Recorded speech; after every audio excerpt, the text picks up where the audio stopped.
Do you believe that you can create buttons? Do you believe that you can create castles? Do you believe that you can create buttons? Do you believe that buttons are important to create?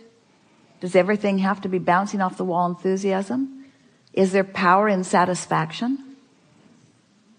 Do you like molding the clay of your mind deliberately? Do you think that you need to think more or rest more? Do you think that you need to try harder or try less? Do you associate trying with action or thinking? Do you need to try to think better thoughts? It was a trap. Do you need to try to think better thoughts? Or do you need to relax into better thoughts? Will the better thought come in the relaxation? Is the better thought already there? Is the better thought a manifestation that will flow into your grid if you will allow it? So, do you think that you get more done with your long list of things you need to do? Or do you get more done by allowing yourself more leeway? If we were standing in your physical shoes, we would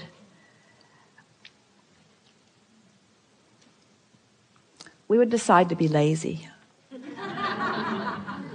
We're reaching for the perfect word. We would decide to be lazy for a little while. Because in your giving yourself permission to be lazy, you're giving yourself permission to allow your grid to fill in with everything that you've already chosen and put into your vortex. The word lazy has an unpleasant connotation, doesn't it? Because it's humans measuring themselves against other humans based upon a flawed premise.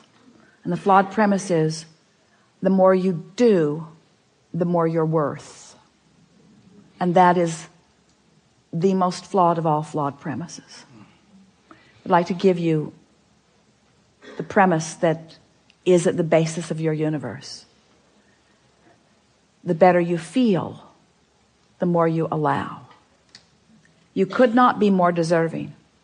You came as deserving beings into this time-space reality with powerful and clear intent. You've been mixing it up with others and defining what's important, not only to you personally, but important to you on behalf of others. You've included in your vortex the well-being of many others. In some cases, mass consciousness. In some cases, a community. In some cases, a family. But you've included in your vortex a desire for the well-being of far more than your personal self. But it is necessary for you to tend to the well-being of your personal self in order to be a productive advocate for the well-being for anyone else. In other words, you cannot give, or you cannot extend, or you cannot punctuate, or you cannot accentuate, you cannot assist anything that you are not already feeling. Which means, if you are wanting in an altruistic way to be of advantage to everyone you know, you first have got to find a way to be of advantage to yourself.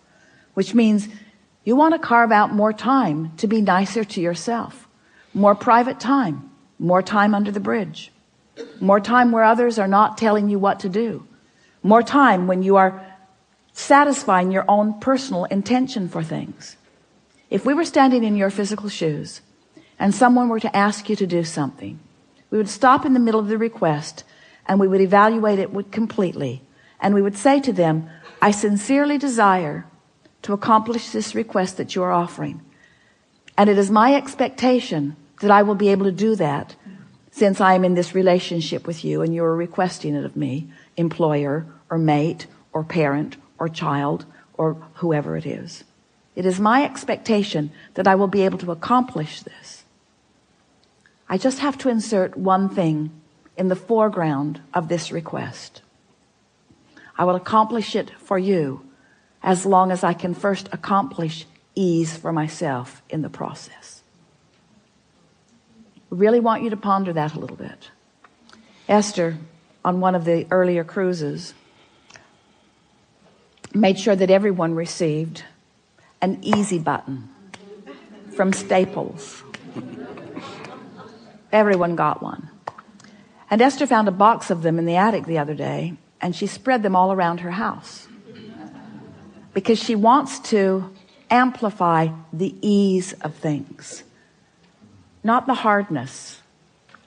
She wants to no longer justify the well-being that flows to her by pointing out how hard she's working in relationship to others.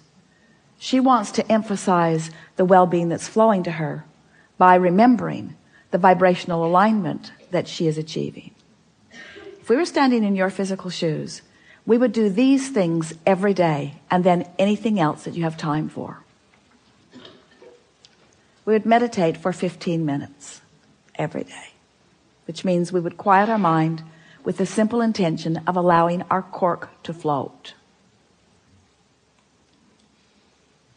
We would go outside no matter what the weather, and we'd move around in it in appreciation of this planet.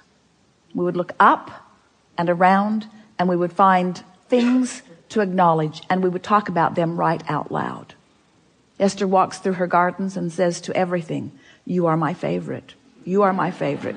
You are my favorite. You are my favorite.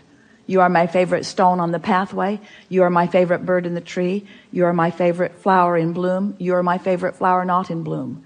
You are my favorite tree. You are my favorite bush. You are my favorite frog. You are my favorite frog. You kept me awake all night, but you are still my favorite frog." In other words, so first thing, meditate. Second thing, spend more time outside. Third thing, we would buy a notebook. We would call it My Book of Positive Aspects. And we would fill at least 3, 4, 5 is even better, pages of positive aspects. 5 different subjects, and write the positive aspects of it. Training your vibration into that upward place.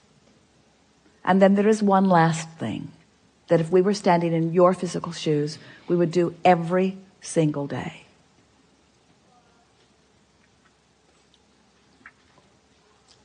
We would look upward and outward.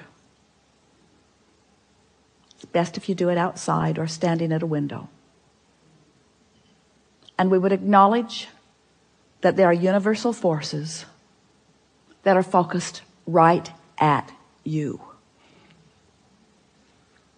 We would acknowledge by calling it by name, if you have a name that you like. And we would say, "I acknowledge that I am the object of your positive attention, and I'm appreciating your continual gaze on behalf of my well-being.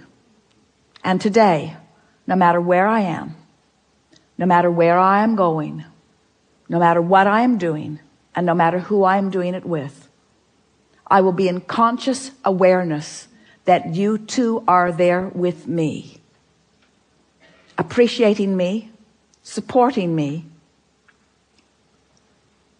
assisting me, acknowledging me, inspiring me, guiding me, having fun with me, acknowledging me, supporting me, assisting me, inspiring me, helping me, guiding me, aware of me, loving me, showing me, inspiring me, guiding me, helping me, uplifting me, showing me." Get into an endless loop of that acknowledgement and watch what begins to happen in your life as soon as this day. Your vortex is filled to the brim with specific requests that you have put there and that you are deserving of the realization of. And it's time for those realizations to be flooding into your experience at a rate that will astonish those who surround you. It's time for you to remember what you've put there. and to bring it forward active into your today experience. We've been talking to you all day from our appreciation of who you are. But even as we express it from our powerful point of knowing, we know that you don't yet know who you are. You don't, for the most part, understand the important role you play in the expansion of all that is. We stand as the beneficiaries of all of the vortices that you have accomplished, and we revel in them. But it is our powerful desire that you now, here in your physical bodies, allow yourselves to be the recipients of the physical manifestation of those things that you have put there. Because that was the plan. You didn't say, I'll go forth and fill up a vortex full of things that I care about and deny myself of the realization of them. You said, I'll go forth and I'll experience the fullness of that, you see. And so as we visit with you here today, it is our acknowledgement that in these hours that we've been together, because of the willingness of you to listen and play with us, and because of the willingness of those to ask the questions in the way that you have, it's our knowing that your vibration is shifted to a new place. And it is our expectation that your expectation has also shifted to a new place. Your life is forever changed, and we don't say that to everyone. We don't say it every seminar. We don't say it every time, but it is true today. Watch for the evidence of it. There is great love here for you. And as always, we remain in the vortex.